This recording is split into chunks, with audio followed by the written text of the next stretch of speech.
My grandfather died 20 years ago, 2 decades. But there's this one thing that still haunts me to this day. He left behind an old typewriter. It's an antique, and every night it drives me crazy.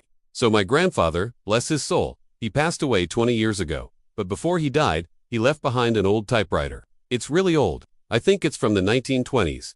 It was in his study room, and whenever he would write a story, he would always type it up on this typewriter. I inherited it after he died, but I never used it. I kept it in the study room as a keepsake. But according to my mom and dad, it hasn't worked in decades. The ribbons are dry, and the keys are jammed. Then one night, I swear this is gonna sound crazy, but I was home late, like 3 a.m., and I heard faint clicking coming from the study. At first I thought it was the house settling or maybe just the pipes. But then I went over to the desk and I saw that some of the keys on the typewriter were actually pressed down. Like someone or something was typing on it, but it wasn't working. It just made this weird clicking noise. I thought, it's probably just some mice in the wall or something. So I didn't think too much of it. But then it started happening every few nights. I would come home and there would be pages in the machine, and it would have these random letters typed on them.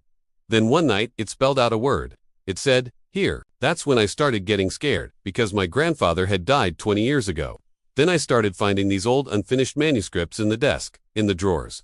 He used to write these stories and type them up on this typewriter, but he never finished them. I found the beginnings of maybe 5 or 6 stories. Then I started finding new pages in the typewriter that continued his stories, like it was trying to finish his unfinished work. Then one night, I caught it on video. I was home alone, and I heard the keys start moving by themselves.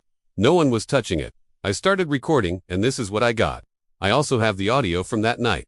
Listen to this. Do you hear that? That's not the wind. That's me. I swear to God, the hair on my arms just stood up. Now my dog refuses to go in there. I don't know what it is about this typewriter, but it's been 20 years since he died, but it feels like he's still writing. I don't know if it is him reaching out from beyond the grave, or if it is something else using his typewriter.